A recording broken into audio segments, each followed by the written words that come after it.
নমস্কার, আমি মৌসুমী। শিলালিপিতে আপনাদের সবাইকে স্বাগত জানাই। শোনাচ্ছি সাহিত্যিক বিভূতিভূষণ বন্দ্যোপাধ্যায়ের দৃষ্টিপ্রদীপ। গল্প পাঠ ভালো লাগলে শেষে একটা লাইক দিয়ে যেতে ভুলবেন না। এখনও যারা আমার চ্যানেলটা সাবস্ক্রাইব করেননি তাদের সকলের কাছে আমার অনুরোধ, প্লিজ আমার চ্যানেলটা সাবস্ক্রাইব করে নেবেন। পাশে যে বেল নোটিফিকেশনটা আছে সেটা অবশ্যই প্রেস করে দেবেন। আজ উপন্যাসের পঞ্চম পর্ব। পৌষ মাসের শেষে আমাদের বাড়ি সরগরম হয়ে উঠল। শুনলাম ওদের গুরুদেব আসবেন বলে চিঠি লিখেছেন। এই গুরুদেবের কথা আমি এদের বাড়িতে এর আগে অনেক শুনেছি। জ্যাঠামশাইয়ের ঘরে তাঁর একটা বড় বাঁধানো ফটোগ্রাফ দেখেছিলাম। গুরুদেব চেয়ারে বসে আছেন, জ্যাঠামশাই ও জ্যাঠাইমা দুজন দুদিকে মাটিতে বসে তাঁর পায়ে পুষ্পাঞ্জলি দিচ্ছেন। অনেক দিন থেকে ছবিখানা দেখে গুরুদেব সম্বন্ধে আমার মনে একটা কৌতূহল হয়েছিল। কিরকম লোক একবার দেখবার বড় ইচ্ছে হতো। স্টেশনে তাকে আনতে লোক গিয়েছিল। একটু বেলা হলে দেখি দাদা এক ভারী মোট বয়ে আগে আগে আসছে, পেছনে ব্যাগ হাতে জ্যাঠামশাইয়ের কৃষাণ নিমুগওয়ালা। গুরুদেব হেঁটে আসছেন, রং কালো, মাথার সামনের দিকে টাক, গায়ে চাদর, পায়ে চটি। আমার জাটতুতো খুঁড়তুতো ভাই বোনেরা দরজার কাছে ভিড় করে দাঁড়িয়েছিল। পায়ের ধুলো নেবার জন্য তাদের মধ্যে কাড়াকাড়ি পড়ে গেল। আমি এগিয়েও গেলাম না, পায়ের ধুলোও নিলাম না। জ্যাঠাইমা গুরুদেবের পা নিজের হাতে ধুইয়ে আঁচল দিয়ে মুছিয়ে দিলেন। খুঁড়িমারা বাতাস করতে লাগলেন। ছেলেমেয়েরা তাঁকে ঘিরে দাঁড়িয়ে রইল। তিনি সেজ খুড়িমাকে জিজ্ঞেস করলেন, বৌমা, ছেলের তোতলামিটা সেরেছে? মেজ খুড়িমাকে বললেন, গোষ্ঠ আজকাল কি বাদার কাছারি থেকে গরমের সময় একদম আসে না? কতদিন আগে এসেছিল বললে? বাড়ির ছেলে মেয়েদের একে ওকে ডেকে মাথায় হাত বুলিয়ে আদর করলেন। দু একটা কথা জিজ্ঞেসও করলেন। কিন্তু দাদা যে অত বড় ভারী মোট বয়ে আনলে স্টেশন থেকে, সেও সেইখানে দাঁড়িয়ে তাকে একটা মিষ্টি কথাও বললেন না। আমার রাগ হলো। তিনি কি ভেবেছেন দাদা বাড়ির চাকর? তাও ভাবা অসম্ভব এই জন্যে যে ওখানে যতগুলো ছেলে মেয়ে দাঁড়িয়ে ভিড় করে আছে তাদের মধ্যে দাদার রূপ সকলের আগে চোখকে আকৃষ্ট করে। এ গায়ে দাদার মতো রূপবান বালক নেই, শুধু এ বাড়ি তো দূরের কথা। আশা করে দাঁড়িয়ে আছে, একটা ভালো কথাও তো বলতে হয় তার সঙ্গে। গুরুদেবের জন্য বিকেলে বাড়িতে কত কি খাবার তৈরি হলো। মেজ খুড়িমা, সদুরমা, জ্যাঠাইমা সবাই মিলে ক্ষীরের, নারিকেলের, ছানার কি সব গড়লেন। মাকে এসব কাজে ডাক পড়ে না, কিন্তু দেখে একটু অবাক হলাম সদুরমাকে ওরা এতে ডেকেছেন। মা আর সদুরমার ওপর যত উঞ্চ কাজের ভার এ বাড়ির। সদুরমার অদৃষ্ট ভালো হয়েছে দেখছি। গুরুদেব সন্ধ্যা আহ্নিক সেরে বাইরে এলে তাকে যখন খাবার দেওয়া হলো তখন সেখানে বাড়ির ছেলে মেয়ে সবাই ছিল, আমরাও ছিলাম। কিন্তু হিরণ দিদি ও সেজ কাকিমা সকলকে সেখান থেকে তাড়িয়ে দিলেন। গুরুদেব বললেন, কেন ওদের যেতে বলছো বৌমা? থাক না, ছেলেপিলেরা গোলমাল করেই থাকে। গুরুদেব ৩-৪ দিন রইলেন। তার জন্য সকালে বিকালে নিত্য নতুন কি খাওয়া দাওয়ার ব্যবস্থাই যে হলো। পিঠে, পায়েস, সন্দেশ, ছানার পায়েস, ক্ষীরের ছাঁচ, চন্দ্রপুলি, লুচি। তিনি তো খেতে পারতেন না। আমরা বাদে বাড়ির অন্য ছেলেমেয়েরা তাঁর পাতের প্রসাদ পেত। তিনি জলখাবার খেয়ে উঠলে তাঁর রেখাবিতে বা থালায় যা পড়ে থাকত কাকিমারা ডেকে ছেলে মেয়েদের দিতেন। আমরা সেখানে থাকতাম না, কারণ প্রথম দিকে ছেলে মেয়েরা সেখানে থাকলে কাকিমা বকতেন। তারপর গুরুদেবের খাওয়া হয়ে গেলে যখন তাদের ডাক পড়ত তখন বাড়ির ছেলেরা কাছে কাছেই থাকত বলে তারাই যেত। আমি কারুর পাতের জিনিস খেতে পারিনি, এই জন্যে আমি যেতাম না।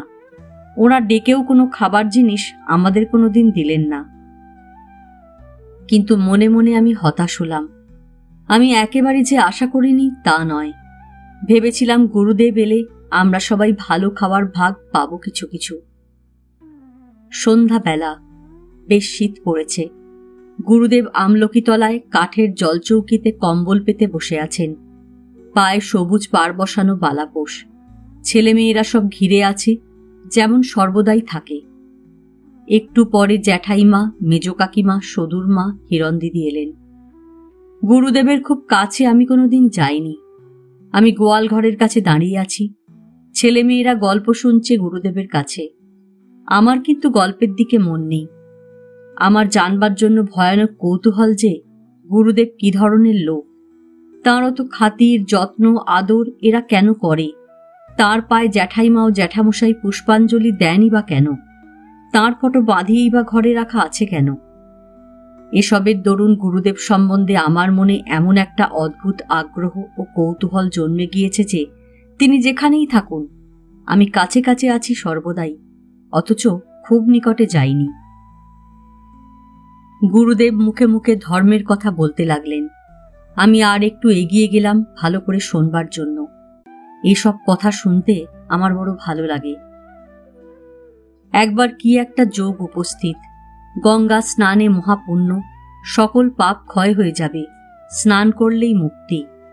পার্বতী শিবকে বললেন, আচ্ছা প্রভু, আজ এই যে লক্ষ লক্ষ লোক কাশীতে স্নান করবে, সকলেই মুক্তি পাবে? শিব বললেন, তা নয় পার্বতী, চলো তোমায় দেখাবো। দুজনে কাশীতে এলেন মণিকর্ণিকার ঘাটে। শিব বৃদ্ধ ব্রাহ্মণের সব সেজে ঘাটের ধারে পড়ে রইলেন। পার্বতী তাঁর স্ত্রী সেজে পাশে বসে কাঁদতে লাগলেন। যারা এলো তাদের বললেন, আমার বৃদ্ধ স্বামী মারা গিয়েছেন, এর সৎকার করার ব্যবস্থা আপনারা করুন। কিন্তু একটা মুশকিল আছে, সব যিনি স্পর্শ করবেন তার সম্পূর্ণ নিষ্পাপ হওয়া চাই, নইলে সব স্পর্শেই মৃত্যু ঘটবে। এ কথা শুনে সাহস করে কেউ এগোয় না। সবাই ভাবে, পাপ তো কতই করেছি, প্রাণ দিতে যাবে কে? সারাদিন কাটল, সন্ধ্যা নামে নামে একজন চণ্ডাল ঘাটের ধারে অশ্রুমুখী ব্রাহ্মণ পত্নীকে দেখে কি হয়েছে জিজ্ঞাসা করলে। পার্বতী সকলকে যা বলে এসেছেন তাকেও তাই বললেন। চণ্ডাল শুনে ভেবে বললে, তার জন্য ভাবনা কি মা, আজ গঙ্গা স্নান করলে তো নিষ্পাপ হবই। এত বড় যোগ যখন, এ জন্ম তো দূরের কথা, শত জন্মের পাপ ক্ষয় হয়ে যাবে পাঁজিতে লিখেছে। তা দাঁড়ান, আমি ডুবটা দিয়ে আসি। এবং একটু পরেই ডুব দিয়ে উঠে এসে বললে, মা ধরুন ওদিকে, আমি পায়ের দিকটা ধরছি, চলুন নিয়ে যাই। শিব নিজ মূর্তি ধারণ করে চণ্ডালকে বর দিলেন। পার্বতীকে বললেন, পার্বতী দেখলে, এই লক্ষ লক্ষ লোকের মধ্যে এই লোকটি মাত্র আজকের যোগের ফল লাভ করবে। মুক্তি যদি কেউ পায়, এই চণ্ডালই পাবে। গল্পটা আমার ভারী ভালো লাগলো। সেদিনকার চৈতন্য চরিতামৃতে পড়া সেই কথাটা মনে পড়ল। জ্যাঠাইমাকে বলেছিলাম, জ্যাঠাইমা বিশ্বাস করেননি। ওদের শাস্ত্রের কথাতেই ওর বিশ্বাস নেই, অথচ মুখে হিঁদুয়ানি তো খুব দেখান। আর আমাকে, মাকে, সীতাকে, দাদাকে বলেন খ্রিস্টান। আজকের গুরুদেবের এই গল্পটা কি জ্যাঠাইমা কাকিমারা বুঝতে পারলেন? চণ্ডালের ওপর আমার ভক্তি হলো। আমি যেন মনে মনে কাশী চলে গিয়েছি। আমি যেন মণিকর্ণিকার ঘাটে বৃদ্ধ ব্রাহ্মণবেশী শিব ও ক্রন্দনরতা পার্বতীকে প্রত্যক্ষ করেছি। ও বছর বড়দিনের সময় মিশনারি মেমেরা আমাদের রঙিন কার্ড দিয়েছিল, ছোট একখানা ছবিওয়ালা বই দিয়েছিল। তাতে একটি কথা সোনার জলে বড় বড় করে লেখা আছে মনে পড়ল, তাহারা ধন্য যাহারা পরীক্ষায় উত্তীর্ণ হইয়াছে, কারণ তাহারা জীবন মুকুট প্রাপ্ত হইবে। তার পরদিন সন্ধ্যাবেলাতেও গুরুদেব আমলকিতলায় আসন পেতে বসে গল্প বলছিলেন ছেলে মেয়েদের। একবার উঠে আহ্নিক করতে গেলেন, আবার এসে বসলেন। মেয়েরাও এলেন। কথা বলতে বলতে হঠাৎ আমার দিকে আঙুল দিয়ে বললেন, ও ছেলেটি কে? রোজ রোজ দেখি দাঁড়িয়ে থাকে। এসো এসো বাবা, এদিকে এসো। প্রথমটা আমার ভারী লজ্জা হলো, কিন্তু কেমন একটা আনন্দও হলো। একটু এগিয়ে গেলাম। জ্যাঠাইমা বললেন, ও আমার এক খুড়তুতো দেওরের ছেলে। ওরা এখানে থাকতো না, চা বাগানে ওর বাবা কাজ করত। এখানে এসে অসুখ হয়ে মারা গেল। আর তো কেউ নেই, ওরা এ বাড়িতে থাকে। গুরুদেব বললেন, এসো দেখি বাবা, হাতটা দেখি, সরে এসো। তারপর জ্যাঠাইমাদের দিকে চেয়ে বললেন, খুব লক্ষণযুক্ত ছেলে, এর বয়স কত? আমায় লক্ষণযুক্ত বলাতে বিশেষত অত ছেলের মাঝ থেকে জ্যাঠাইমা কাকিমারা নিশ্চয়ই খুব খুশি হননি। জ্যাঠাইমা প্রমাণ করবার চেষ্টা করলেন আমার বয়স নাকি 15 বছর, আমি ওর ছেলে হাবুর চেয়েও 1.5 বছরের বড়। আসলে আমার বয়স 13। জ্যাঠাইমার বড় ছেলে হাবুকে আমরা হাবুদা বলে ডাকি। সে আমাদের সবার চেয়ে 2 বছরের বড়। স্কুলে তার বয়স লেখানো আছে, তাই ধরে বলছি। তারপর গুরুদেব আমায় জিজ্ঞাসা করলেন, কি পড়ো বাবা? আমি কোন ক্লাসে পড়ি বললাম। ধাতুরূপ কতদূর পড়েছ? লুং লিট বোঝো? এই শোনো একটি শ্লোক। হেসে বললেন, কত রকম ধাতুর ব্যবহার দেখেছ? এ হলো ভট্টিকাব্যের শ্লোক। আমার বেশ ভালো লাগলো গুরুদেবকে এবং তার শ্লোককেও। আমি এর আগে সংস্কৃত শ্লোক বেশি শুনিনি, চা বাগানে কেউ বলতো না। শ্লোকটা আমি মুখস্থ করে নিলাম। একদিন তিনি বাড়ির পাশের মাঠে শুকনো পাতা দিয়ে আগুন জ্বেলেছেন। আমায় দেখে বললেন, এসো জিতু। আমি বললাম, কি করবেন আগুন জ্বেলে? তামাক পোড়াবো। আমি বললাম, আমি পুড়িয়ে দিচ্ছি। গুরুদেব অনেক সংস্কৃত শ্লোক আমাকে শোনালেন। কুবেরের শাপে এক যক্ষ গৃহ থেকে বহু দূরে কোন পর্বতে নির্বাসিত হয়েছিল। বাড়ির জন্য ভেবে ভেবে তার হাতের সোনার বালা ঢল হয়ে গিয়েছিল। তারপর আষাঢ় মাসের প্রথম দিনে সেই পাহাড়ের মাথার বর্ষার নতুন কালো মেঘ নামল। এই রকম একটা শ্লোকের মানে। আমি তো সংস্কৃত পড়ি মোটে রিজু পাঠ, কিন্তু আমাকেই তিনি আগ্রহের সঙ্গে এমনি ভালো ভালো অনেক শ্লোক শোনাতে লাগলেন, যেন আমি কত বুঝি। একবার মনে হলো আমার নিজের কথা যা কাউকে কখনো বলিনি এ পর্যন্ত, তার কাছে খুলে বলি। আমার মনের সন্দেহ, আমার ওইসব অদ্ভুত জিনিস দেখার ব্যাপার, জ্যাঠাইমাদের সঙ্গে আচার ব্যবহার নিয়ে আমার মত না মেলা, সকলের ওপর ঠাকুর দেবতা সম্বন্ধে আমার অবিশ্বাস, এসব খুলে বলে তিনি কি বলেন শুনি। তাঁর ওপর এমন একটা শ্রদ্ধা ও বিশ্বাস হয়ে গিয়েছিল আমার, যেন মনে হলো এর কাছে বললে ইনি সব বুঝিয়ে দিতে পারবেন আমাকে। এত বড় লোক ইনি, এত পণ্ডিত, কত কথা জানেন। কিন্তু সুবিধে হলো না। বলি বলি করেও বলতে আমার কেমন লজ্জা হলো। 3 দিন এমনি কেটে গেল, তারপর তিনি চলে গেলেন। আমার কিন্তু বলতে পারলেই ভালো হতো। একজন ভালো লোককে আমার সব কথা বলা দরকার।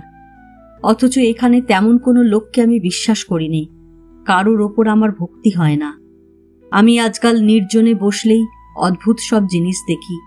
যখন তখন, তার সময় নেই, অসময় নেই, রাত নেই, দিন নেই। এই তো সেদিন বসে আছি জ্যাঠাইমাদের পুকুরধারের বাগানে একলাটি। হঠাৎ দেখি পুকুর পাড়ের আম গাছগুলোর ওপরকার নীল আকাশে একটা মন্দিরের চূড়ো। প্রকাণ্ড মন্দির, রোদ লেগে ঝকমক করছে। সোনা না কি দিয়ে বাঁধানো যেন। মন্দিরের চারিপাশে বাগান, চমৎকার গাছপালা, ফুল ফুটে আছে, অপূর্ব দেখতে। ঠিক যেন আমাদের সোনাদা চা বাগানের ধারে বনের গাছের ডালে ডালে ফোটা নীল অর্কিডের ফুল। আর একদিন দেখেছিলাম ঠিক ওই জায়গায় বসেই আকাশ বেয়ে সন্ধ্যার সময় 3টি সুন্দরী মেয়ে, পরনে যেন শ্বেত চমড়ির লোমে বোনা সাদা চকচকে লুটিয়ে পড়া কাপড়। তারা উড়ে যাচ্ছে এক সারিতে।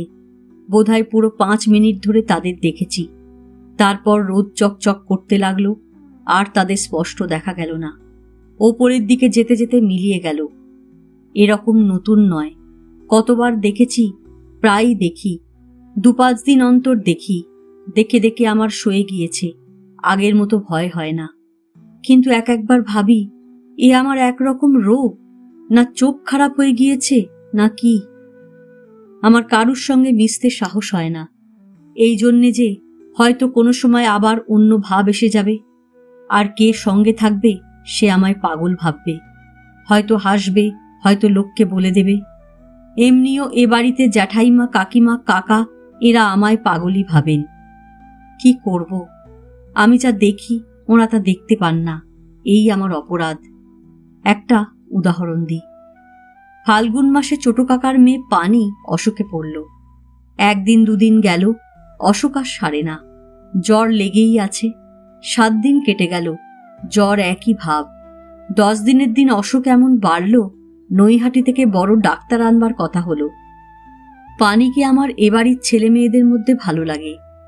তার বয়স বছর 7-8, ঝাঁকড়া চুল মাথায়, চোখ কটা সাহেবদের ছেলে মেয়েদের মতো। এবাড়ির ছেলে মেয়েদের মুখে যেমন খারাপ কথা আর গালাগালি লেগেই আছে, পানির কিন্তু তা নয়। তার একটা কারণ, সে এতদিন মামার বাড়িতে তার দিদিমার কাছে ছিল, গঙ্গার ওপারে ভদ্রেশ্বরে। সে বেশ মেয়ে, বেশ গান করতে পারে, প্রাণে তার দয়ামায়া আছে। পানির অসুখ হয়ে পর্যন্ত আমার মন খারাপ হয়ে গিয়েছিল। আমার ইচ্ছে হয়েছিল ওর কাছে গিয়ে বসে গায়ে হাত বুলিয়ে দিই, কিন্তু কাকিমা তো আমায় বিছানা ছুঁতে দেবে না, সেই ভয় পারতাম না। পানির তখন 17 দিন জ্বর চলছে। বুড়ো গোবিন্দ ডাক্তার ঘোড়ার গাড়ি করে স্টেশন থেকে এলো। দালানে বসে মশলার কৌটো বের করে মশলা খেলো। ভাজা মশলার গন্ধে দালান ভুরভুর করতে লাগলো। চা করে দেওয়া হলো, চা খেলে। তারপর ওষুধ লিখে দিয়ে ভিজিটের টাকা মেজো কাকার হাত থেকে নিয়ে না দেখেই পকেটে পড়লে। তারপর রোগীকে বারবার গরম জল খাওয়ানোর কথা বলে গাড়ি করে চলে গেল। একটু একটু অন্ধকার হয়েছে, কিন্তু এখনো বাড়িতে সন্ধ্যার শাঁখ বাজেনি কি আলো জ্বালা হয়নি। হয়তো ডাক্তার আসবার জন্য সকলে ব্যস্ত ছিল বলেই। আমি রোগীর ঘরে দোরের কাছে গিয়ে দাঁড়ালাম, কিন্তু পানির বিছানায় পানি শিয়রে যে বসে আছে তাকে চিনতে পারলাম না। লাল পাড় শাড়ি পরনে, 8 ঘোমটা দেওয়া কে একজন, জ্যাঠাইমার মতো দেখতে বটে, কিন্তু জ্যাঠাইমা তো নয়। ঘরের মধ্যে আর কেউ নেই।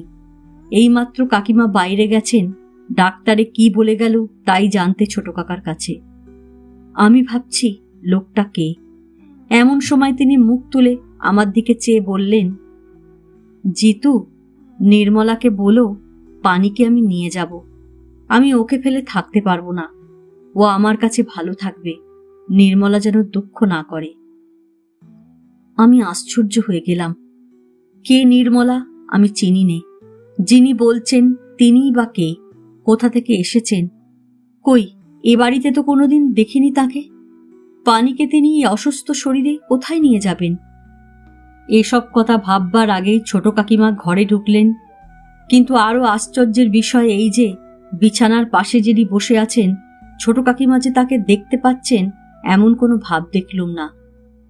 বিছানায় যিনি বসেছিলেন তিনি আমায় বললেন, জিতু, নির্মলাকে বলো এবার আমি চলে যাচ্ছি। আমি কিছু না ভেবে কলের পুতুলের মতো চেয়ে বললাম, নির্মলাকে? ছোট কাকিমা আমার দিকে কটমট করে চেয়ে বললে, কেন, সে খোঁজে কি দরকার? তিনি ভাবলেন আমি বুঝি তাঁকেই জিজ্ঞেস করছি। অন্য মহিলাটি বিছানা থেকে নেমে ওদিকের দরজা দিয়ে বার হয়ে চলে গেলেন। যাবার সময় আমাকে বললেন, এই তো নির্মলা ঘরে এসেছে। আমি বললাম, আপনি কেন বলুন না নিজে? ততক্ষণে তিনি বার হয়ে চলে গিয়েছেন। ছোট কাকিমা আমার দিকে অবাক হয়ে চেয়ে আছেন। বললেন, কি বকছিস পাগলের মতো? ওদিকে চেয়ে কার সঙ্গে কথা বলছিস? নির্মলাকে সে খোঁজে তোমার কি দরকার শুনি? জ্যাঠাইমা ঘরে ঢুকলেন সেই সময়। তিনি বললেন, কি হয়েছে, কি বলছে ও? ছোট কাকিমা বললেন, আপন মনে কি বকছে দেখো না দিদি। ও এ ঘর থেকে চলে যাক। আমার ভয় করে ও ছেলের মাথার ঠিক নেই, আমার নাম করে কি বলছে। জ্যাঠাইমা বললেন, কি বলছিলি কাকিমার নাম করে? আমার বিস্ময় তখনও কাটেনি। আমি তখন কেমন হয়ে গিয়েছি। ছোট কাকিমার নাম যে নির্মলা আমি তা কখনো শুনিনি। ওই মেয়েটি যে চলে গেল, আমার সঙ্গে কথা বলে গেল, ছোট কাকিমা তাকে দেখতে পেলেন না, তার কথাও শুনতে পেলেন না, এই বা কেমন? জ্যাঠাইমার কথার কোনো জবাব আমার মুখ দিয়ে বেরোল না। আমার মাথা ঘুরে উঠল। তারপর কি যে ঘটল তা আমি জানি না। তারপর জ্ঞান হলে দেখি মা আমার মাথা কোলে নিয়ে বসে কাঁদছেন। আমি দালানেই শুয়ে আছি। চারিপাশে বাড়ির অনেক মেয়ে জড়ো হয়েছে। সবাই বললে আমার মৃগী রোগ আছে। ভাবলাম হয়তো হবে, একেই বোধহয় মৃগী রোগ বলে। আমার বড় ভয় হলো। বাবা মারা গিয়েছেন পাগল হয়ে। এ বাড়ির অনেকের মুখে শুনেছি আমরাও পাগল হতে পারি। তার মধ্যে আমার নাকি পাগলের লক্ষণ আছে অনেক। সে সন্ধ্যার কথা কখনো ভুলব না। জীবনে এত ভয় আমার কোনোদিন হয়নি। এই ভেবে ভয় হলো যে আমার সত্যি কোনো কঠিন রোগ হয়েছে, কিন্তু কাউকে বলবার উপায় নেই রোগটা কি। মৃগী রোগই হয়তো হয়েছে, নয়তো বাবার মতো পাগলই হয়ে যাব হয়তো, না কি হবে। যে রাত্রে বাবা পাগল হয়ে গিয়ে বালিশের তুলো ছিঁড়ে ঘরময় ছড়িয়ে দিলেন, কেরোসিনের টেমির মিটমিটে অস্পষ্ট আলোয় রাত দুপুরে তাঁর সে অদ্ভুত সারা গায়ে মুখে মাথায় তুলোমাখা মূর্তি বারে বারে মনে আসতে লাগল। আমার মনে সে রাত্রি, সে মূর্তি চিরদিনের জন্য আঁকা হয়ে আছে। ওই রকম কি আমারও হবে? মাকে আঁকড়ে আমি শুয়ে রইলাম সারা রাত। মনে মনে কতবার আকুল আগ্রহে প্রার্থনা করলাম, প্রভু যিশু, তুমি দেবতা, তুমি আমার এ রোগ সারিয়ে দাও, আমায় পাগল হতে দিও না, আমাকে বাঁচাও। সকালে একটু বেলায় রোদ উঠলে পানি মারা গেল। জ্যাঠাইমা সকালে উঠে বউদের কুটনো কুটবার উপদেশ দেবেন, কি কি রান্না হবে তা ঠিক করে দেবেন। এ বাড়িতে ভাগ্নে বউ ছাড়া কেউ গাই দুইতে পারে না। এদিকের কাজ সেরে জ্যাঠাইমা তাকে সঙ্গে নিয়ে গোয়ালে নিজের চোখের সামনে দুধ দোয়াবেন। সীতা বলে, পাছে ভাগ্নে বউ নিজের ছেলে মেয়েদের জন্য কিছু সরিয়ে রাখে, বোধহয় এই ভয়ে। তারপর তিনি স্নান করে গরদের কাপড় পরে ঠাকুর ঘরে ঢুকবেন। সেখানে আহ্নিক চলবে বেলা 11টা পর্যন্ত। সে সময় ঠাকুর ঘরের দোরে কারুর গিয়ে উঁকে দেবার পর্যন্ত হুকুম নেই। সবাই বলে জ্যাঠাইমা বড় পুণ্যবতী। পুণ্যবতী তো। একদিন যে ছবি দেখেছিলাম ভুলিনি কোনোদিন। জ্যাঠাইমা ঠাকুরঘর থেকে বার হয়ে এসে বারান্দায় দাঁড়িয়েছেন। পরনে গরদের শাড়ি, কপালে সিঁদুর, চন্দনের টিপ, টকটকে চেহারা। এমন সময় আমার মা এক রাশ বাসি কাপড় নিয়ে গোবর ছড়ার বালতি হাতে পুকুর ঘাটে যাচ্ছেন। পরনের ময়লা কাপড়ের জায়গায় জায়গায় কাদা গোবরের ছাপ, রুক্ষ চুল। বেলা 12টার কম নয়। সকাল থেকে মার মুখে এক ফোঁটা জল পড়েনি। জ্যাঠাইমা ডেকে বললেন, বউ, রান্নাঘরের ছোট জালার জল কি কাল তুমি তুলেছিলে? আমি না কতবার তোমায় বারণ করেছি ছোট জালায় তুমি জল ঢালবে না।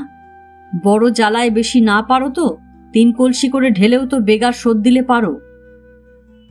ছোট জালার জল জ্যাঠামশাই জ্যাঠাইমা বা কাকারা খান। জ্যাঠাইমার কথা বলার উদ্দেশ্য এই যে মা গুরুমন্ত্র নেননি। মায়ের হাতের জল অতএব শুদ্ধ নয়। সে জল ওরা খাবেন কি করে? সত্যিই তো জ্যাঠাইমা পুণ্যবতী। নইলে তিনি ঠাকুর ঘরে পবিত্র দেহে পবিত্র মনে এতক্ষণ জপ আহ্নিক করছিলেন, আর মা মরছিলেন বেলা 12টা পর্যন্ত গোয়াল আস্তাকুর ঘেঁটে। মা নাস্তিক মাতাল কেরানি স্ত্রী, তার উপর আবার মেমের কাছে লেখাপড়া শিখে জাত খুইয়েছেন। কেন ওরা জল খেতে যাবেন মার হাতের?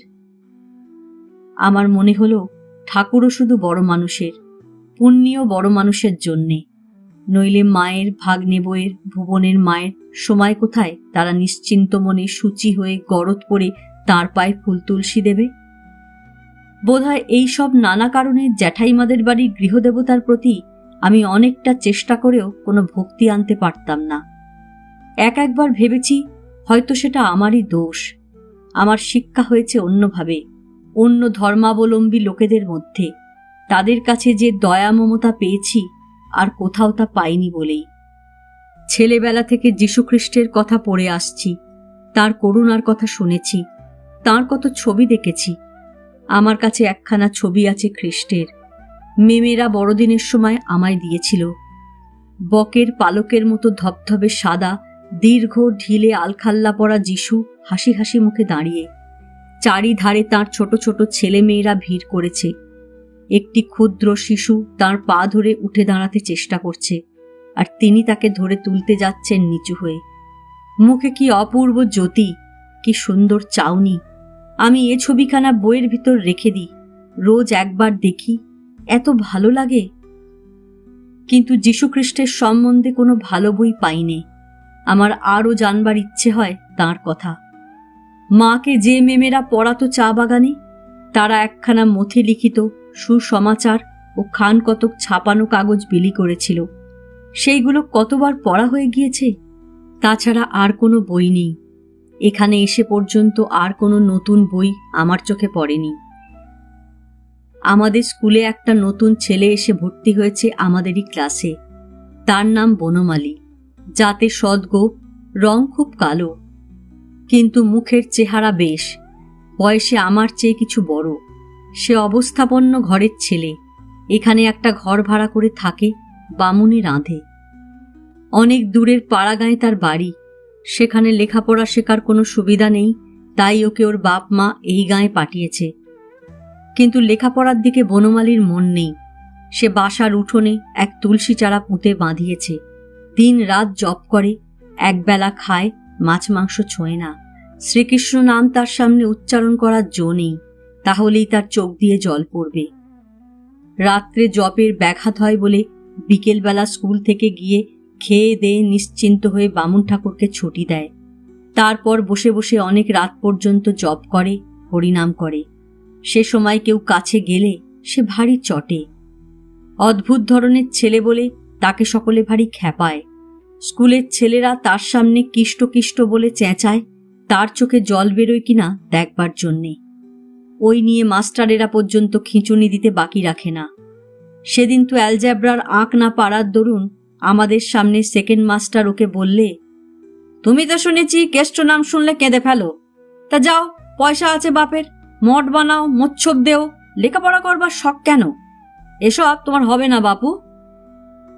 আমি একদিন বনমালীর কাছে সন্ধ্যার সময় গিয়েছি। ও তখন একটা টুলের ওপর বসে এক মনে দেওয়ালের দিকে চেয়ে বোধহয় জপ করছে। আমায় দেখে উঠে দৌড় খুলে দিলে, হেসে বসতে বললে। ওকে অদ্ভুত মনে হয়। সেজন্যই দেখা করতে গিয়েছিলাম যে তা নয়।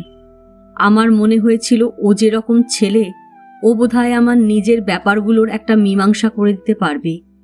তাছাড়া ওকে আমার ভালো লাগে খুব। ওকে ভালো মানুষ পেয়ে সবাই খ্যাপায়, অথচ ও প্রতিবাদ করে না। অনেক সময় বোঝে না যে তারা খ্যাপাচ্ছে। এতে আমার বড় মায়া হয় ওর ওপর। বনমালীকে জিজ্ঞেস করলাম সে কিছু দেখে কিনা। সে আমার কথা বুঝতে পারলে না। বলল, কি দেখব? তাকে বুঝিয়ে বললাম, না, সে কিছু দেখে না। তারপর একটা অদ্ভুত ঘটনা ঘটল। ঘরে একখানা ছবি ছিল। আমি সেদিকে আঙুল দিয়ে দেখিয়ে বললাম, ওখানা কি তোমার ঠাকুরের ছবি? বনমালীর গলার সুর বদলে গেল, চোখের চাউনি অন্যরকম হয়ে গেল। সে বললে, ঠিক বলেছ ভাই, আমার ঠাকুরের ছবি। চমৎকার বলেছ ভাই, ওই তো আমার সব। আমার ঠাকুর শুধু কেন, তোমার ঠাকুর সবারই ঠাকুর। বলতে বলতে দরদর করে তার চোখে জল পড়তে লাগলো। আমি অবাক হয়ে গেলাম, কিন্তু একটু পরে বনমালীর কান্নার বেগ থামলে গর্বের সুরে বললাম, খুব গোপনীয় কথা বললাম ওকে, কারো কাছে এ পর্যন্ত মুখ ফুটে কথাটা বলিনি। বললাম, আমার ঠাকুর অন্য কেউ নয়, আমার ঠাকুর যীশুখ্রিস্ট। আমার কাছেও ছবি আছে। বনমালী হাঁ করে আমার দিকে চেয়ে রইল। তারপর অপ্রতিভভাবে বললে, ও, তোমরা খ্রিস্টান? আমি চুপ করে রইলাম। বনমালী ভেবে বললে, তাঁর কাছে সব সমান। আমি বললাম, কার কাছে? শ্রীহরির কাছে ভাই, আবার কার কাছে? তাঁর কাছে কি আর হিন্দু, মুসলমান, খ্রিস্টান আছে? তিনি যে পতিত পাবন, অধমের ঠাকুর। আমার মনে ব্যথা লাগলো এই ভেবে বনমালী আমাকে অধম মনে করেছে, যীশুখ্রিস্টকেও ছোট করতে চায়। আমি বললাম, যিশুর কাছেও সব সমান। পাপীদের জন্য তিনি প্রাণ দিয়েছিলেন জানো। মথি লিখিত সুসমাচারে লিখেছে, যে তাহাতে বিশ্বাস করে সে অনন্ত জীবন। মথি লিখিত সুসমাচারের বাইরে আমার আর কিছু জানা নেই। বনমালী কিন্তু সংস্কৃতে শ্রীকৃষ্ণের ধ্যান আবৃত্তি করে আমায় শ্রীকৃষ্ণের রূপ বুঝিয়ে দিলে, আরও অনেক কথা বললে। আমি 2-3 দিন তার কাছে গেলাম তার ঠাকুর সম্বন্ধে শোনবার জন্যে। জ্যাঠাইমাদের বাড়ির সকলের চেয়ে ও বেশি জানে ওদের ধর্ম সম্বন্ধে, এ আমার মনে হলো। কিন্তু বনমালী আমার খ্রিস্ট ভক্তি ভালো চোখে দেখলে না। বললে, হিন্দু হয়ে ভাই এ তোমার ভারী অদ্ভুত কাণ্ড যে তুমি অপরের দেবতাকে ভক্তি করো। গীতায় বলেছে, স্বধর্মে নিধনং শ্রেয়, পরধর্ম ভয়াবহ, অর্থাৎ নিজের ধর্মে। আমি তাকে বুঝিয়ে বললাম, হিন্দু আমি কখনোই না। আমরা যেখানে যে অবস্থায় মানুষ হয়েছি সেখানে হিন্দু ধর্মের কথা কিছু শুনিনি কোনোদিন। কেউ বলতো না, যা বলতো তাই শুনেছি, তাই বিশ্বাস করেছি, তা মনে লেগেছে। এতে আমার কি কোনো দোষ হয়েছে ভাই? সেদিন সন্ধ্যার সময় আমাদের দালানে আমি বসে পড়ছি। এমন সময় কার পায়ের শব্দ শুনে চেয়ে দেখে আশ্চর্য হয়ে গেলাম, ছোট কাকিমা দাঁড়িয়ে। ছোট কাকিমা বড় মানুষের মেয়ে। তিনি তো কোশমিনকালে আমাদের ভাঙা দালানে পা দেননি। বিশেষ করে আমাদের দু চোখে তিনি দেখতে পারেন না কোনো কালে। বরং মেজ কাকিমা সময় অসময় নরম হন।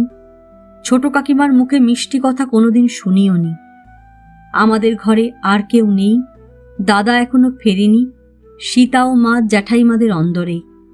আমি দাঁড়িয়ে উঠে থতমত খেয়ে বললাম, কি কাকিমা? ছোট কাকিমা এদিক ওদিক চেয়ে নিচু স্বরে বললেন, তোর সঙ্গে কথা আছে জিতু। আমি বললাম, কি বলুন? কাকিমা বললেন, পানি যে রাতে মারা যায় সেদিন তুই আমায় কি বলছিলি মনে আছে? আমার ভয় হলো। বললাম, না কাকিমা। ছোট কাকিমা হঠাৎ আমার হাত দুটো তার দু হাতের মধ্যে নিয়ে বললেন, বল বাবা জিতু, সেদিন তোর কথা সবাই উড়িয়ে দিয়েছিল। আমি কিন্তু তারপর সব বুঝেছিলাম, কাউকে বলিনি। পানি ছেড়ে গিয়ে আমায় পাগল করে রেখেছে। তুই বল জিতু, আমার মাকে তুই দেখেছিলি সে রাত্রে? তিনি পানিকে ভালোবাসতেন, তাই নিতে এসেছিলেন। মরে গিয়েও তার পানির কথা। আমি জানতাম না যে পানির দিদিমা মারা গিয়েছেন। আমি বিস্ময়ের সুরে জিজ্ঞেস করলাম, আপনার মা বেঁচে নেই? না, পানি তার কাছ থেকে ফাল্গুন মাসে এলো, তিনি আষাঢ় মাসে তো মারা গেলেন। তুই পানিকে দেখতে পাস জিতু? তোকে সেদিন সবাই পাগল বললে, কিন্তু আমি তারপর ভেবে দেখলাম তোর কথার একটুও পাগলামি নয়, সব সত্যি। তুই আমার মাকে দেখতে পেয়েছিলি। সত্যি বল না জিতু বাবা, পানিকে দেখিস? আমার চোখেও জল এলো। ছোট কাকিমাকে এত কাতর দেখিনি কখনো। তাছাড়া পানিকে আমিও বড় ভালোবাসতাম এ বাড়ির ছেলে মেয়েদের মধ্যে। বললাম, না কাকিমা, পানিকে আমি কোনোদিন দেখিনি। আপনার পা ছুঁয়ে বলতে পারি।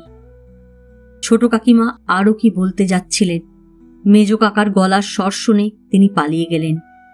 ছোট কাকিমার কথা শুনে আমি কিন্তু আকাশ পাতাল ভাবতে বসলাম। আমি সেদিন সত্যি সত্যি কাউকে দেখেছিলাম তবে? সে যেই হোক, পানির দিদিমাই হোক, মরাই হোক বা জীবন্তই হোক, এটা তাহলে আমার রোগ নয়? আর কেউ তবে দেখে না কেন? কিংবা হয়তো ছোট কাকিমা মেয়ের শোকে বুদ্ধি হারিয়েছেন। কি বলছেন না বলছেন উনিই জানেন না। ওর কথার উপর বিশ্বাস কি? আজ এ পর্যন্তই। উপন্যাসের ৬ষ্ঠ পর্ব নিয়ে অন্যদিন আসব। গল্প পাঠ ভালো লাগলে লাইক, শেয়ার, কমেন্টস করতে ভুলবেন না। আজকের মতো নমস্কার।